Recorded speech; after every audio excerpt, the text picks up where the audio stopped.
Günaydın. So, not only technical support, but also some extra lessons in Turkish. Thank you for that. Welcome to this talk. I'm very happy and to see you from the Department of Architecture, from the Dean and Rectorate side, and especially Mauricio for inviting me to this talk today. The art of simplicity and lightness. I think hands up who had some sweets in the past 24 hours.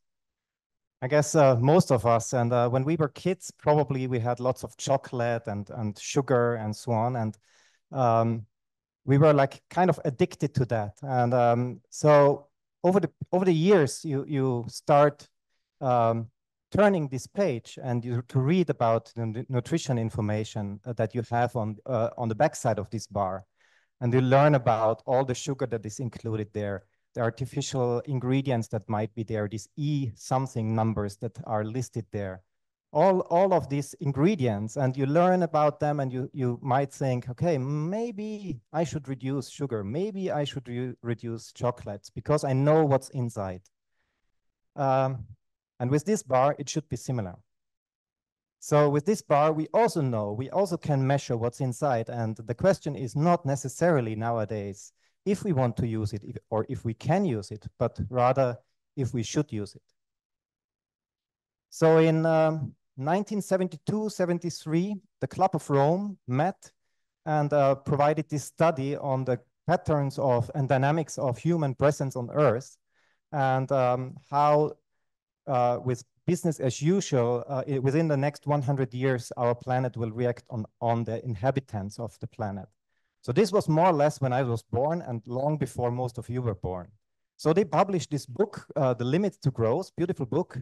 It was published in 28 languages, I think, and it was sold more than 10 million times. And if you send emails, probably you have also this request confirmation if somebody received it, if somebody has read it. And if you look at the description of these emails and confirmation, it says when it comes back to you, it only guarantees that it has been delivered and opened. It does not guarantee that somebody has read it, and it does not guarantee at all that somebody has understood the message. So this is important. I did some of homework. I compared actually on the very left side, this is not an island of Turkey. This is Austria. We are really tiny. Then you will find Turkey and comparably large China. But when you see and have a look at the diagrams, which kind of display the population growth on our planet, you will see we have more or less the same trend. And more or less 2 years from now, or ago, on the 15th of November 2022, the planet Earth passed the 8 billion mark. So we are more than 8 billion people on this planet now. And within this, let's say 23 months, we increased, and you can see this life count to 8.13 billion people. And so this means, if you calculate just briefly, this means that we increase by the size of 2 Izmirs per month. 2 Izmirs per month, the world population is increasing. And you also have to know that out of these 8-point-something billion people, 1/4 to 1/3 is children. So they are fresh-born babies. And in 20 years from now, they want to live somewhere. They want to have a nice home. They want to have education. They want to commute from place A to place B. So they need a lot of transport and facilities in between. And by the way, even the consumption of space has tripled to ×4 of square meters per capita that we are using worldwide. So this means that we have to build within the next 20 years at least 2 to 3 Izmirs every month. And this future consumption of space and square meters will not necessarily be in Europe or in North America. They will be in Latin America, in Africa, in India, and in other places. So where the technology might be different, where the approach to design might be different, and also the accessibility might be different. At the same time, and this is probably well known to all of you, we are responsible as the sector of building industry for 60% of worldwide material consumption, energy, and waste production. This is maybe less known, we are responsible for 90% of mass extinction on our planet by digging for material and using resources from our planet. And by the way, we are using less than 1% of materials in terms of real reuse. And at the same time, we want to go climate neutral, going down with our CO2 consumption and so on, while increasing the square meters. So this is really, really challenging, and but also a chance for architecture and engineering. So when we look at the history, all of you know this building and the famous cupola of the Florence Dome. It was built in the mid of 14th century by Brunelleschi, and he was actually a goldsmith. He was not a builder at that time. He went to Rome to study old buildings, to look at arches, and to understand how components, how modules are assembled and connected to larger systems that are load-bearing and that kind of survive many centuries. When coming back, he proposed something that was also a turning point in architectural history, something how to build this cupola for the Florence Dome. He said to his clients, he cannot tell them how he's going to do it, because if he would tell them, it's so easy and so simple that they immediately think, oh, yes, it was also our idea to do it like this. So, and now there's a question for you. Would you be brave enough to build a dome from bricks only, local material, with local labor, on a height of 100 meters and spanning almost 50 meters without any reinforcement? Who would be brave enough to do this nowadays? And then you leave it for 200, 300, 400 years without maintenance. Let's see what happens. So who of us would be brave enough to do that? So he was, and he built it, and he right-proofed. At the same time, we are doing that. So we are designing buildings for 50, 70 years. We are building sports stadiums. They are given up after the event. Look at Athens Olympics, for example. We're blowing up structures after 20 years instead of using them for 100 years. We're designing bridges nowadays for 200 years and replace them because of change of transport after 5 years. Sometimes we don't maintain, they collapse by themselves, and so on. So I think we are not necessarily on the perfect right track. So what about design? So for me, at least, design is thinking by doing. And so the demand for doing this is creating more with less. So in other words, a demand for fat-free design. And it's not an unpleasant diet if you compare it to this chocolate bar. It's more of challenging and triggering ideas, how to come up with new proposals for a better future, how to do things. So for many years, I have been asking me this question, what is the origin of forms? So we are coming up with forms as architects, as engineers. And we are asking, how do we start? How do we begin? How do we invent these things? And how do we start thinking about this process? And probably at ATI, we will see and hear many approaches, very different ones, maybe even opposing ones. And then we can fight for the right one, and because everybody thinks he or she would be right in the end. So it might be a preconceived image of a narrative, maybe. It might be a matter of sculpting, and probably at ATI, it will also be an idea about function, technology, and optimization. Looking back to history, all of you know this great sculpture by Michelangelo, The Awakening Slave. And Michelangelo said when he looks at raw marble, he sees already the figure struggling to be free. And his tool was the chisel, and his only tool was the chisel. But the tools that we have at hand, they have consequences. And so in a world of design that has been dominated by mass production and manufacturing for many centuries almost now, at least since the Industrial Revolution, we are kind of thinking in assembly lines from prefabricated elements and components as discrete parts with distinct functions assembled into a larger whole. So this is framing the imagination of designers, architects, engineers for decades now. But when we look at the nature, things are not chiseled. They are not chiseled at all. Nature actually does not care about its shape. It doesn't also not care about beauty. Natural things, they are not chiseled. They develop, they grow, and they inform. Like even the smallest single unit has all the information needed. And I really like this quote saying, in nature, material is very expensive, but geometry comes for free. So, and this sort of thinking you don't find in assembly lines when you look at nature. Its tectonics goes along with the shape and the structure. It's kind of optimized in a natural way. It's not meaning a compromise, but it's meaning a good or not. It's not optimizing in a sense of extreme, but as an optimize in a parallel way. And from my experience, we respond to these shapes so much because we feel that something is right. We respond to these forms on their dynamics and aesthetics. And above all, these forms are generating physically informed forms.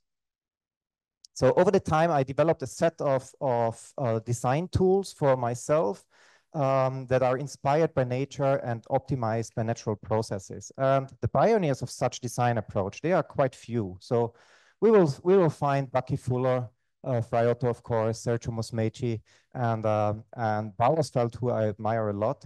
And so they were the form finders of the 70s of the last century. And I think they developed a kind of hands-off approach to design.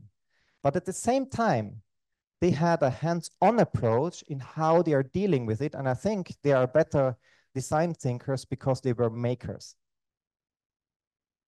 So how to begin? How do we start? So nature also forms from processes, recipes, and mixtures of materials that and the environment coming together. And it's important about these relationships, and they are always at the intersection of, if we compare it to our disciplines, at the intersection of disciplines at the boundary lines. So it's not in your comfort zone, it's always where you meet different views and different approaches and different requirements. So 3 things to share today with you: tensioning, bending, and twisting. The last one, at least the engineers will have a nightmare from when talking about twist and torsion. And let's start with the seemingly simple.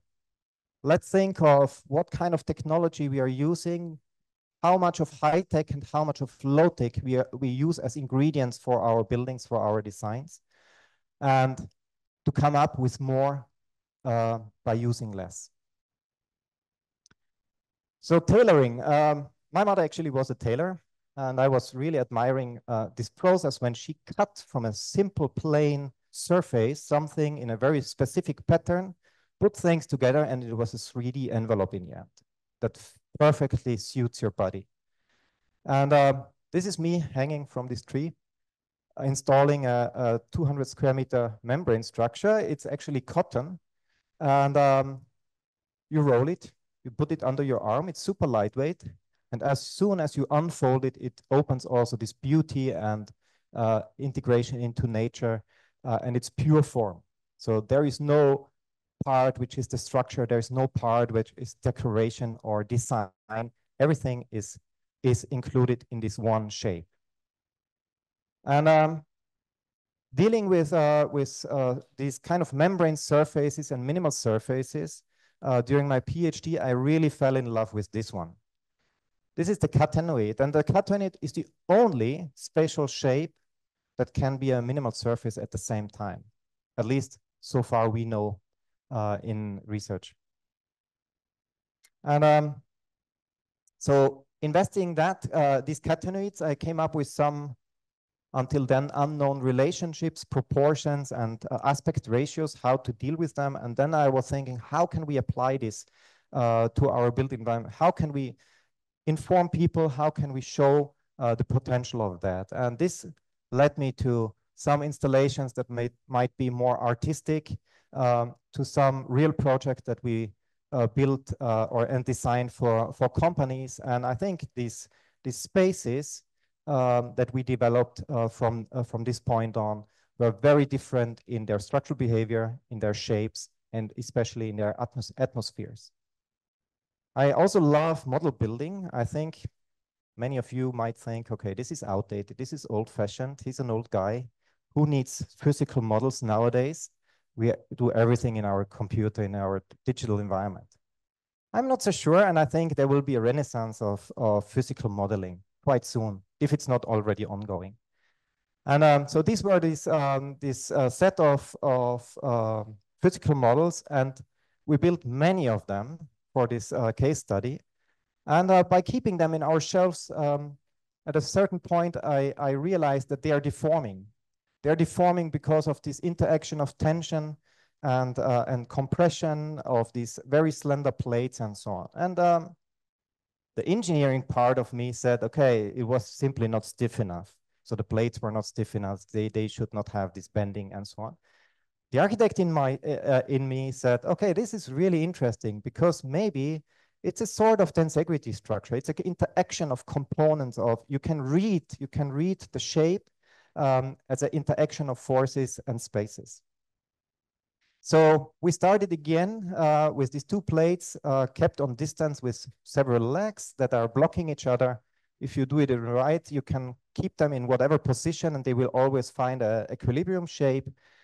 You can identify the ones that connections that are in tension, the ones that are in compression. And in a way of inspired by Toyo Ito's Sendai mediatek, we replaced the tension ones by spatial objects, the catenoid, which already deforms the plates, which are very slender and elastic and flexible enough, which means in the end, you end up with a chicken and egg causality dilemma. I really love this because it makes you doing several loops until you're there. So there is not just one point where you start straight line and you end somewhere. It's a loop and you're doing this loop probably several times. And then I came across, by the way, who is a sailor? Who is sailing or kind of paragliding, all the climbing? Whatever you do with ropes and cables, you should know this book, Ashley Book of Knots, a beautiful book, 7,000 drawings, hand drawings, and almost 4,000 knots. So it takes you quite a time to read that and to try all of them. Honestly, I did not try all of them, but some of them. And so this is where technology and digital tools meet very low-tech approaches. And so about 1.5 kilometers of rope later, and about 6,000 handmade knots later, we had these prefabricated nets of the canopy shape. You can see here all the lists with all the points that have to be in the right order and in the right place. And honestly, we also opened and closed this net several times because we made quite significant amount of mistakes. But in the end, we assembled it and we built a structure which was a tower structure, 10 meters high, 3 meters wide, and 2.5 meters deep. And it perfectly matched our simulations and visualizations. And we gave it to the landscape and it kind of perfectly integrated. People loved it. And when we took it away after a while, people were sad and said, okay, there is something missing. And I think this is the best compliment for architects and engineers. If people say, if you take away the architectural object and something is missing. So you can climb it, you can enjoy this.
piled up.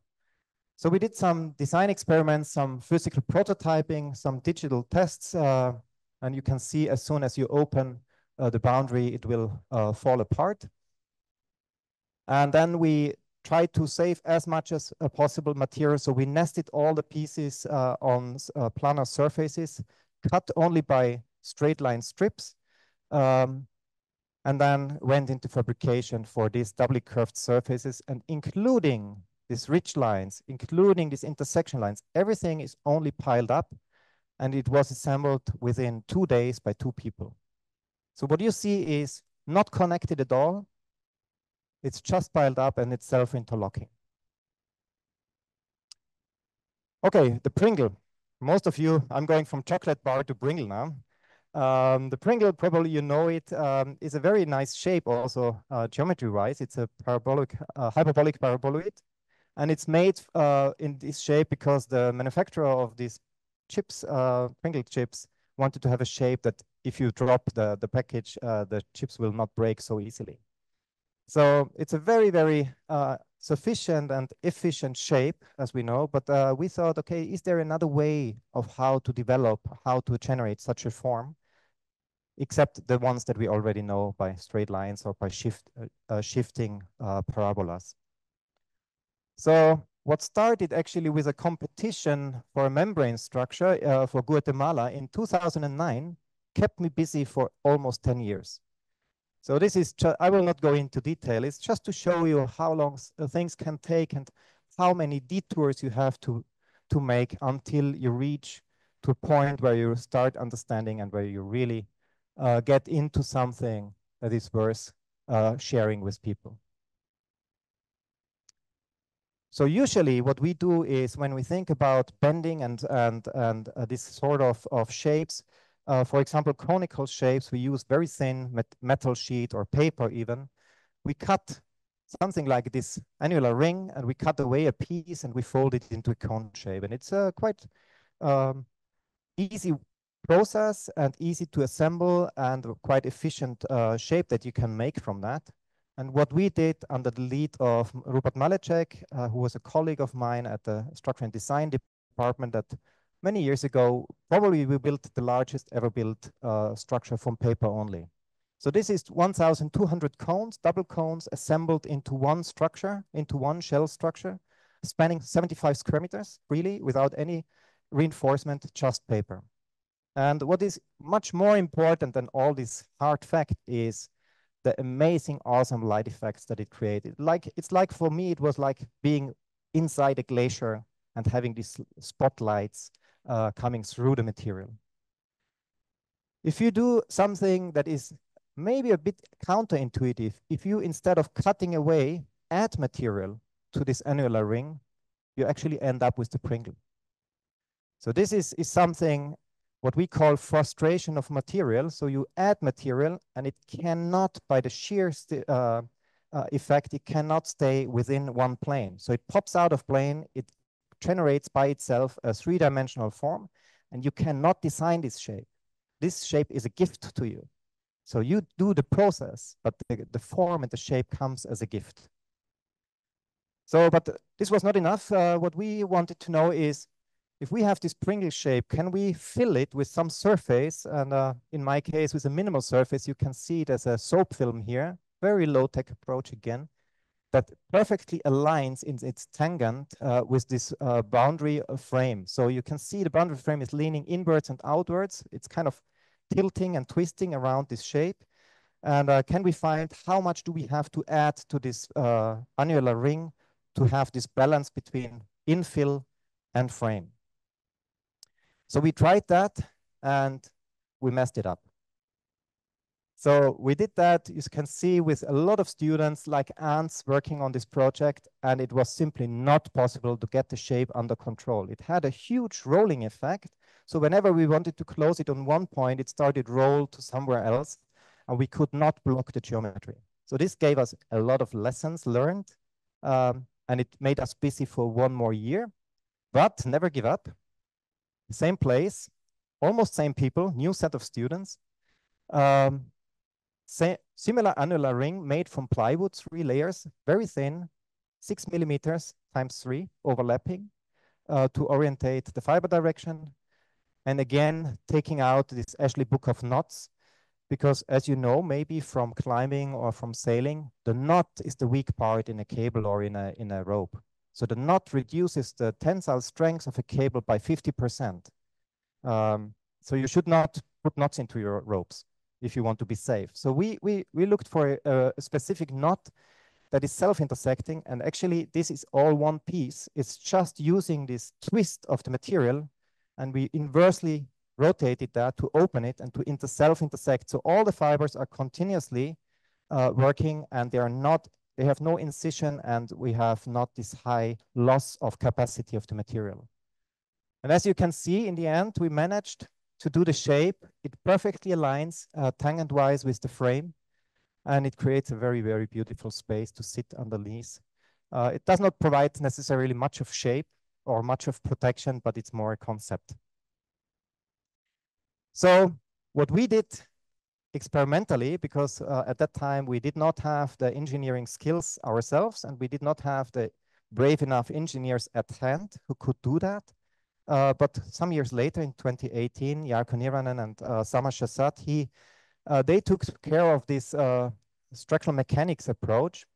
And here you can see the stress plot of this shape of the Pringle, and you see that it's super balanced. It's very balanced, very harmonious stress plot of the shape, which is kind of caused by this shear and out of plane buckling. That's what we would say as engineers. If we look at deflections and deformations, we can see, compared to the pure ring without any pre-stress coming from the material, it had a deflection by, you can also see the dimensions, it's quite significantly large and cantilevering. So we have almost 16 centimeters of deflection versus the one that is coming from this bending active solution, which reduces that to 40 millimeters only. So cut by 75% of deflection. I think this is really significant. So again, one more step after that, instead of adding material to the ring, so this would be another option for cone, but adding material to the ring to get this Pringle shape, we can also kind of cut the incision and have this reciprocal linear motion and spatial form, because this plate, we call that splayed plates, we open this incision, and by doing that, we have a kinematic effect and we have a geometric effect that leads this planar with shape and this planar piece of material with low load-bearing capacity transforms it into a shell-like system. It's a very sensitive system, actually. It has several p-stable positions, and this was done also with a master's thesis and thesis work, very long, working, I think, 2 years with Micha Schneider. He was the lead in this project.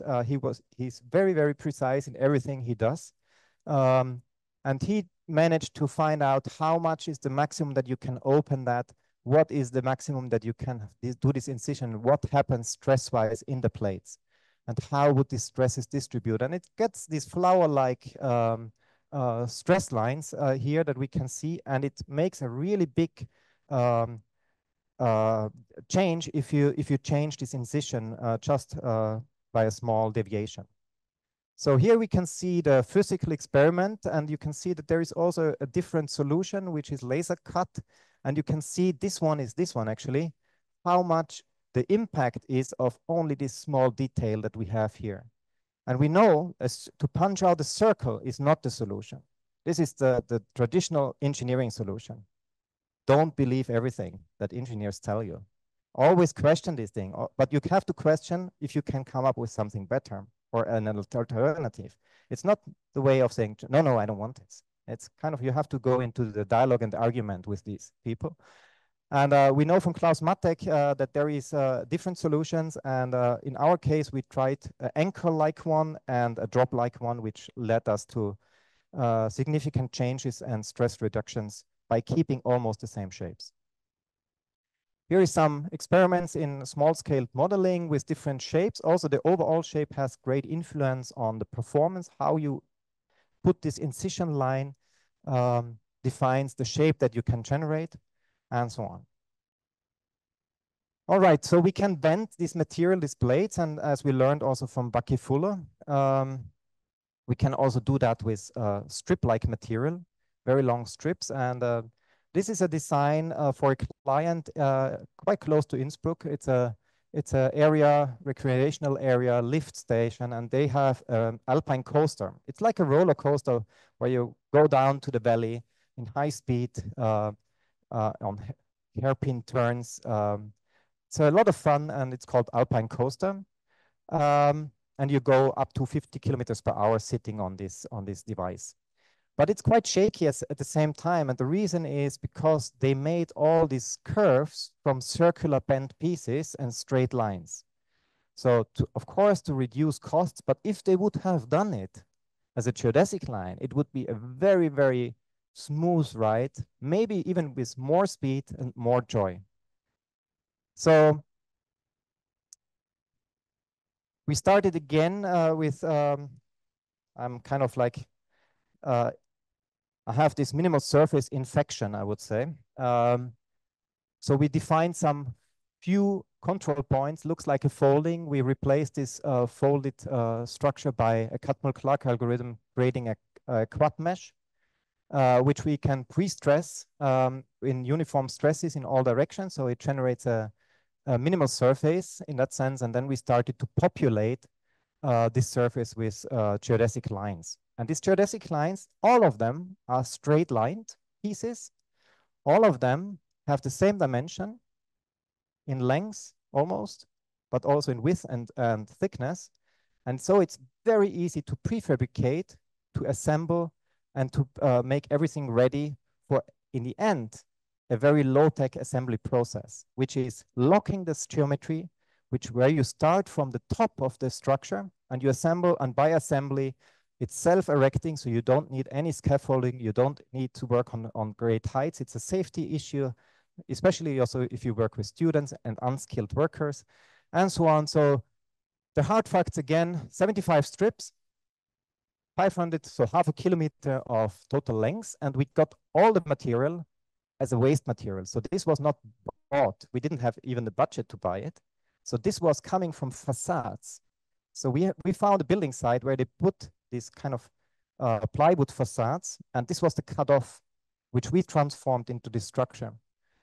600 intersecting points where these strips intersect. And for us, or at least for the students, it meant 3,300 holes to drill and to label. So this is what comes out from there.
But actually, that's not enough. What if is always the right question at the end of a project. What if these lines that are discrete now are continuous? And I was lucky enough to meet one student who is very, very skilled in knitting, but she's knitting actually only for the fun part. She's knitting pullovers, socks, whatever, but just to do it and to reopen the whole structure and to assemble it into something new. And this gave me this idea of, probably you all have done this game as children, at least, drawing this, what we call House of Nikolaus, with one line, with one continuous line, without using the same path twice. So this is a very traditional problem in computer science, actually. And Mr. Euler, he took care of this 7 bridges problem, what they called it. So there is, in Kaliningrad, there is these 7 bridges, and he was asked, can you cross every bridge only once by visiting all these different parts of a city and not using the same path twice? And he proved that it's not possible. So what this is the system that is called Eulerian path, and if you come back even to the initial point where you started, even Eulerian circuit. So this, for example, is Eulerian path, but not Eulerian circuit. And you can even directed graphs and so on. So it gets very, very soon, very, very complicated, what started with a game. So by the way, you can do 44 different variations of the same House of Nikolaus. We did all of them, could not find more than that. And I think it's also scientifically proven that there is not more than that.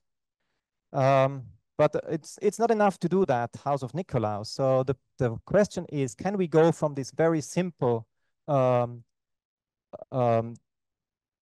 that is kind of braced with a triangle attached to it into a mesh surface that is 2D, and can we go into 3D with that as well?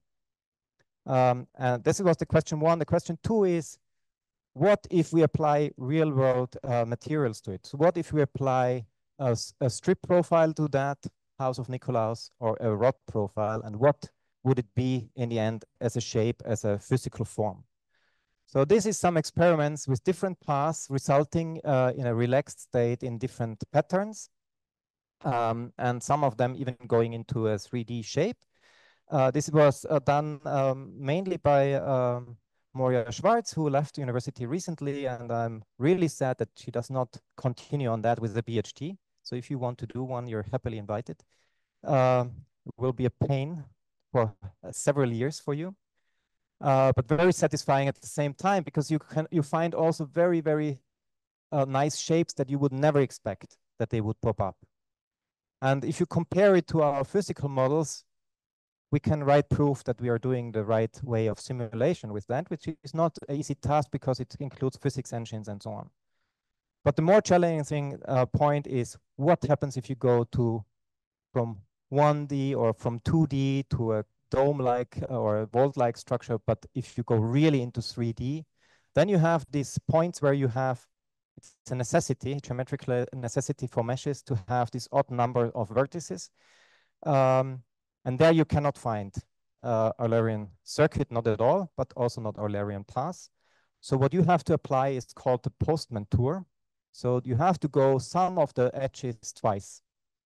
But it's also a challenge to find the optimum path for the postman on your structure. So we developed a kind of workflow for that. I will not go into detail. We can talk later about that, where we start with a target surface, which we transform into a mesh, where we define all the edges, all the points, where we eliminate naked edges to have no odd number of vertices and odd degree of vertices. And then we define the smallest amount of postman tours that we can find within the system, which are displayed here, and then we apply and relax again the shape. And it's really, really cool that you can build a 3D shape from a cable or from a rope. So this is just a cable, very weak in bending resistance, but it goes into this 3D shape, and you can reopen it and reassemble into very different shapes. Just by following a different path, you get a different shape. And that's really, really exciting. At least for me, this is really exciting, but it gets more challenging if you have a strip profile. As you can see, this is all these different paths that we can see over here. What happens to a relaxed shape with strip material? Um, the postman tour gets even more challenging because you have this collision of material and the intersection probably at some vertices which you have to solve, but this I will probably solve in my next life. But what is super interesting is that after a while you can make this connection to other projects. And I found, okay, actually when cutting away means when taking away meshes, you go into these synclastic shapes. If you keep the same number of mesh faces, you're going planar. But if you're adding material, you're going into this springy shape, which we know also from coral reefs and so on. So this is super, super exciting for me to see these parallels in nature and in technology. Okay, now to the nightmare of engineers, the twist, or even worse, the torsion, which we can find in nature quite many times. And again, we started with something super, super simple, which is a square tube which you can probably fold from a piece of paper like that. So you have a square cross section, and then instead of closing it in a traditional way or solving the problem by the seam lines, you solve it by closing the short edges. This was part of Serenay Elmas, who is from Istanbul, by the way, PhD, and she just defended her PhD in April, I think. It was so just a few months ago with huge success. And we could even attract Chris Williams as an examiner for that. And he was really fascinated by the work that she did. And also I contributed a little bit to that. So this is the basic principle. So you have different strategies how to fold it or to assemble it into how to deal with this mechanism, 1 degree of freedom mechanism, how to restrain it with this traditional way of doing it, or with the proposed self-restrained version where you close the short edges, which leads to a huge deformation of the material, which is based on the flexibility of the material itself. So you can see the maximum and the minimum of deflection and deformation. And the cross section goes basically from a line, vertical line, over a square in the center, back to a line which is 90 degrees to the starting line. And you have a very, very strongly locked geometry that looks like this if it's not assembled, but you have these lenticular openings. And we came up with this how to deal with the material thickness, first of all, and second, how to connect. And it turned out that a lacing technique, again, thanks to Ashley, we found this Klitschko technique that is self-locking in a way, so you can gradually close and open these things, and you can even after opening reuse all the material. So it's continuous yarn, continuous rope, continuous material. Nothing is cut into discrete pieces, and it makes life much easier if you think about reuse and not recycle. So this is the outcome, these kind of modular beam elements, which have quite a surprising structural effect, but at the same time, there's always the material question. So we built everything from plywood material, usually 5 plies, and how you do the orientation of the plies has huge impact on the performance of this beam element. And the fun part of it is it has to be slender enough. So if you use too thick material, you get more problems. You have to use the slender material to end up with a pattern like this. You will not definitely see that this pattern, this is what happens inside the material, but you will feel it. If you touch the beam with your finger, and we thought it's an imperfection of model building or of prototyping, you will find a wavy surface. But then it turned out that this leads to geometric stiffness, which contributes to the structural performance of this beam element, which has with a length of 3 meters, only 15 kilograms, and has a load-bearing capacity of 20 to 25 times its own weight. So if you want to do a kinematic structure like this one, of course, this is only a physical model, then it's essential that the roof might be super lightweight because it makes it much easier to move this roof around. And this is what we did.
So we did some aftermaths after having assembled and disassembled the whole structure for more than 5 times in different locations and different settings. And to be honest, we did not include 2 things in our calculations. We did not include the woolen threads that we used, which was sheep wool, untreated one, and we did not include the leaves. Everything else was included from purchasing the material, from salvaging material, and from using raw, untreated material. So like the tree trunks and so on. So we started with something that had 616 kilograms. So we calculated everything by weight. We utilized out of this 607 kilograms. So almost everything was used. And we transformed that in different sets into different configurations, as you can see them above.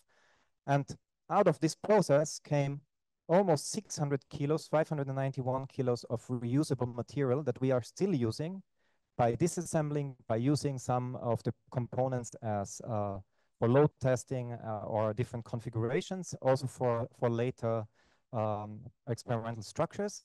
So here's all the numbers, and one important number, if you take away from this more or less 600 kilos, the steel bars that served as a foundation, and actually they are ready-made, they are not bought in the sense that they are not manufactured, they went back to their traditional use in the lab. So you can take away 460 kilos. So what's remaining is 150 kilos of a structure, spanning more or less 7 by 7 meters. Okay, so as I said, some of the components were reused, some of them were added to this project, and we continued with a design for the disassembly approach and making it into different configurations, from cantilevering structures to what we call the mushroom, to different column configurations, as you can see them here, to a very beautiful interior view of this column, which starts with a cross and ends with a square. And this is some of the configurations that we did.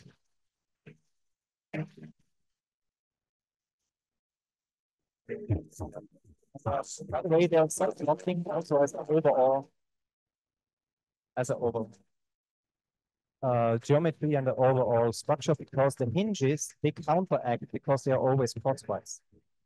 So you can take the advantage of having pin joints and hinges, but having the effect of a bending resistant node.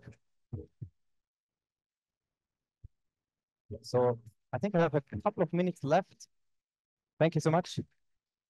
So here we can see the lacing technique that we used, that is self-locking to a certain extent and facilitates. This is load-bearing test. By uplift, you see that we have a material failure. It's not in a detail, and it makes it very comfortable for engineers because you can design according to material values and not according to detailing, which is super important for safety issues and also makes your life much easier.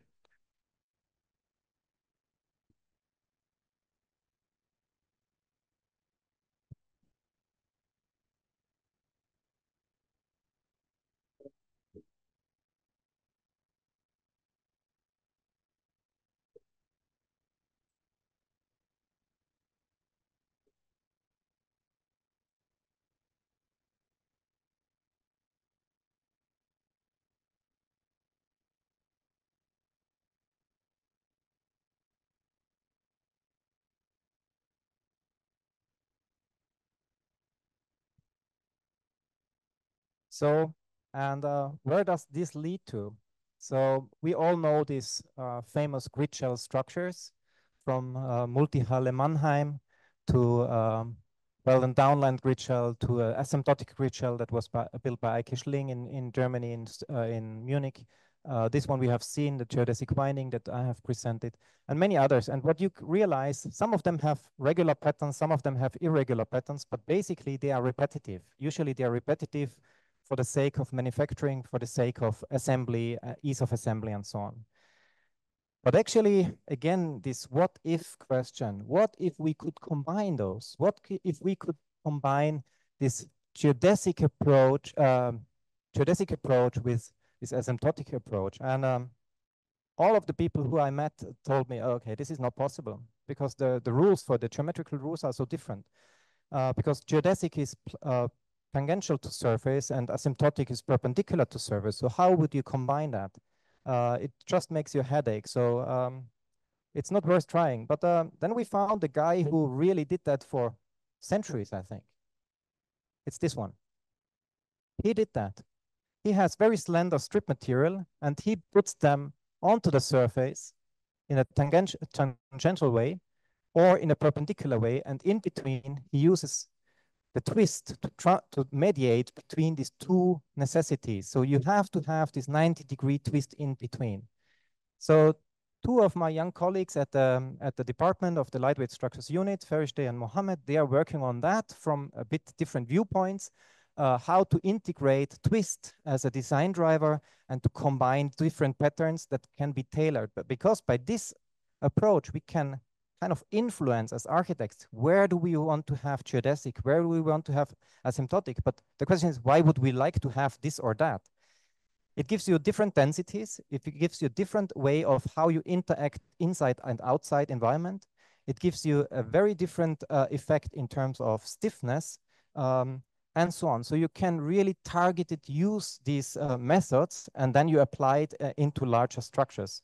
So basically the concept is using the asymptotic pattern and the geodesic pattern by combining them with a twisted strip in between. And then again, we're coming back to this idea of having one continuous straight lined. It's absolutely straight lined, even if you unfold it. So it's easy to manufacture. It's very low tech in the end. You cut it by table saw and you drill it with your drill at home. So, but the way how you develop is quite high tech. So we did some studies on, actually Ferishteh did these studies combining geodesic and asymptotic with two different cases, how to use them. And we can also see that the material use is almost the same in all of these studies, but the displacement is quite different depending on how you use the orientation of your profile. And this is just highlighting the most affected parts of the structure, and this is how would it look like architecturally? What kind of shadow, what kind of relationships do we get by these kind of structures? We can also do that with a more, let's say, 3D version of a part of a cone. Again, where the intentional use of the orientation of the profile leads to much smaller displacements. And also because we can orientate the profile where we need a stiffening effect, and we can use it in a different way where we have to, or where we want to achieve some architectural features with that. Mohammed, he developed a way of how to apply this different targeted use of the pattern, and to start with, in this case, with an asymptotic grid, and then to find out what would be all of the options, how to continue by twisting the profile into a geodesic pattern. As a first case study, we realized these louver shapes for office spaces. So of course you can just close by a blind, but then you don't usually have this exterior view. So this is not an architectural solution, I would say. This is just practical, but it blocks the view. It treats everything equally. But if you can use this one, you can have more targeted views. You can block away things that you don't want to see. You can have this smooth transition between the patterns and so on. And then if you do that in a very smart way, targeted way, and we proved that by applying the sensors on the table to track the glare effect over several months, we can see that it has a huge effect on the glare, and it brings the whole light situation, interior comfort, to a level that is more beneficial for the users. And according to student feedback and office space users, they were quite satisfied with what happens. And I think it also generates a quite nice atmosphere as an interior space design. So what Mohammed is doing, he is trying to mimic what actually the Weaver bird is really doing. The young Weaver bird builds terrible nests. So he doesn't know how to use the strip material. He doesn't know exactly how to attach it to the environment and so on. But over the years, he's learning from his experience, and he's building much nicer, much more beautiful, much more efficient nests. And this is what Mohammed is doing on a digital level by the use of artificial intelligence and machine learning and deep learning approaches that are not necessarily fully based on geometry, but on a numerical approach. where you have agents that follow some of these features, and in all of these dimensions, they are using this point cloud on a given surface, and then they try to find the best solution for you. So we have this agent that, in this case, tries to find the longest possible asymptotic line on this hyperbolic surface, which in this case, I think it's even a minimal surface, and which is doubly curved. And now he found the best reward that he could get and proposed this solution. By the way, he proposed many solutions, and he's learning from what he developed and as a digital agent, and provides us with even faster and even more sophisticated results in the end. At the moment, we are planning to do this first prototype, which we call the Twisted Cloud, 3 by 6 meters of span, freely floating in the air.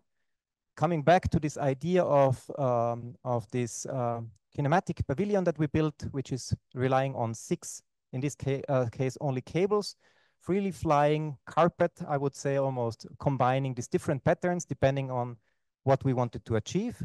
It's not finished yet, but the major part is done. So first in moment, they were super, super busy the last few weeks, including our head of the model shop. He was also very busy and very pissed sometimes about us.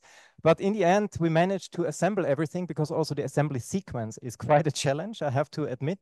We opened and closed several strips several times because we put them in the wrong order and so on. But now this part is finished, ending up in these ring-like structures. You can see it from his smile, even though Mohamed was very, very tired at that time.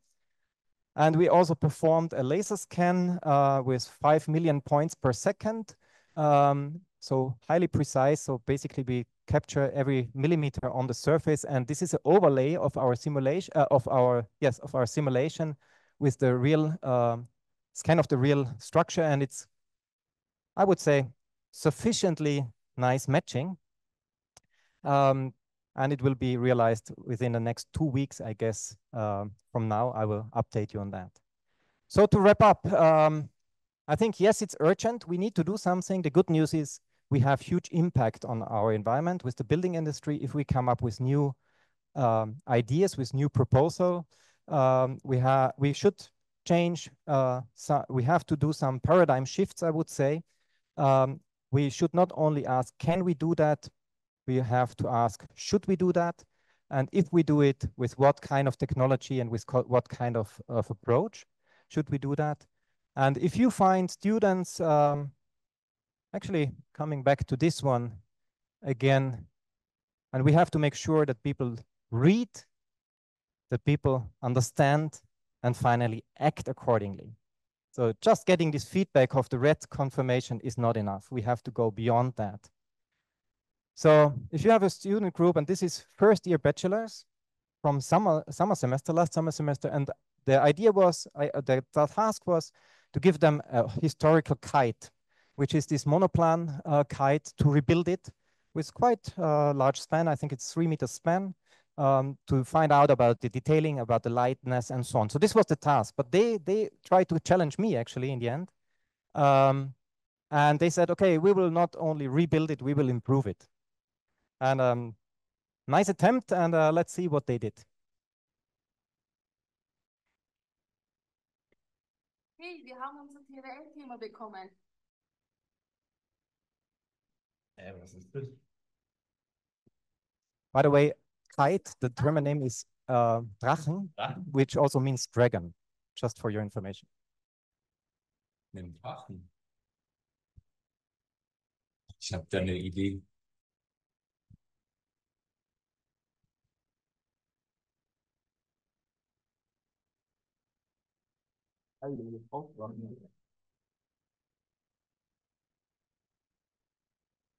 So they remodeled the whole kite, including all the bracing system in different variations. I think they learned a lot about textiles, how to transfer cutting patterns to textiles, including all the detailing. They were many hours on their knees to transfer these cutting patterns. I think they spent more time on the sewing machine than ever in the rest of their lives.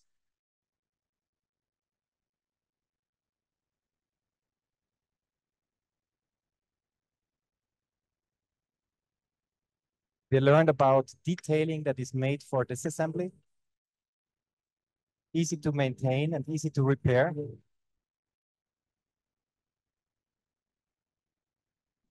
We learned about geometry, how to tension membranes.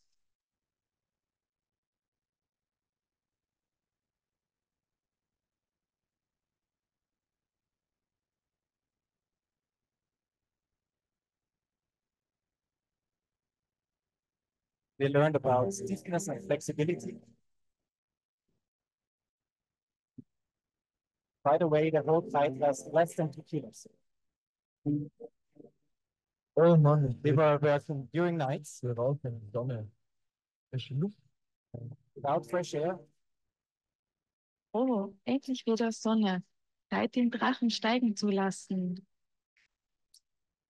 Of course, we try to fly the flight. It's more or less Aufzeichnen, London das nächste zu fliegen bekommen.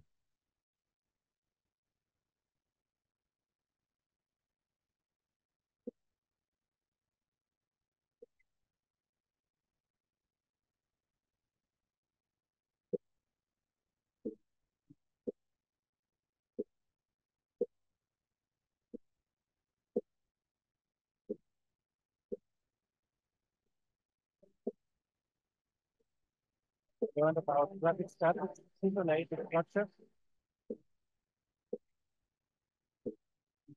Ja, oh mein Gott, liegt da?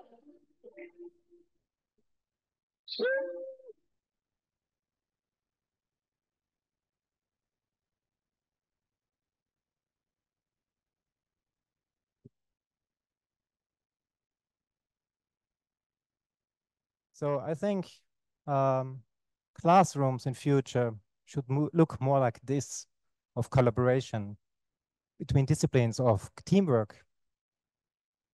Being completely exhausted is important, but never forget that it should be fun in the end. So the crazy people who join this world with me is, they are shown here. Actually, I should even add Mauricio, who was joining us last semester for teaching and research day. But there is people from biology. There is people from lightweight structures, building wooden boats in Africa. Biology, two people from offices, very skilled in teaching. He has an upcycling studio. She's an artist building kites. And this is the rest of the crazy stuff. And I think these is the people that share this passion with me, because reality is just for people who lack imagination. And I think we should end up with fat-free design. Thank you so much.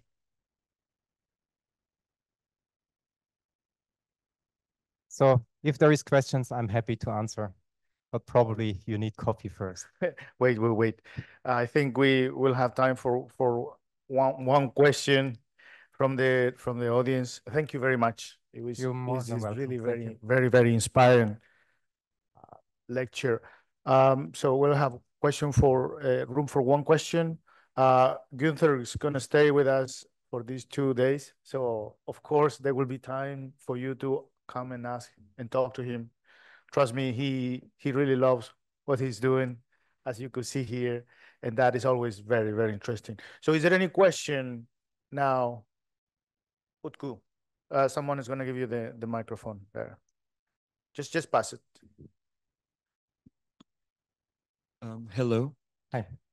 I was going to ask you, in the 3D model video of the kinematic pavilion, I have seen a suspension system inside the movable posts, as I remember, for the roof, for the pivot points of the roof. So I was wondering how you were able to create that motion on the top cover by using the tree trunks. So because you said we are using the only waste materials. So in the reality and the 3D video is completely a little bit different. So I was just wondering how you were able to create that motion. Okay, if I understood right, you're talking about the zero gravity pavilion, the kinematic motion of this pavilion? Yes. Yes. Okay, so there, when it comes to the material selection, there was a selection of ready to use material, like the beams and so on. Then we had material that was coming from the forest, basically unprocessed, like the tree trunks, for example. And then, of course, there is material that we have to purchase. So this is coming together in this process. And then we have this, we're asking also how this motion is possible, right? Yes. Okay. The motion itself is based on this idea of 6 legs. So it's like, probably you're familiar with hexapods, which come from robotics. So the 6 legs is the minimum amount of legs that you need to stabilize a structure. So if you look at flight simulators, for example, they always have these 6 telescopic legs. If you have 6 legs and all of them are telescopic, you have absolute freedom in motion. Then there is a kind of very few but very significant rules how you can disassemble this configuration of the 6 legs. What we did, we had a kind of irregular, it was a decision, architectural decision more or less, which leads to less motion, not really less motion, but less flexibility in all sorts of motion, but it creates more freedom in the design space where to place them.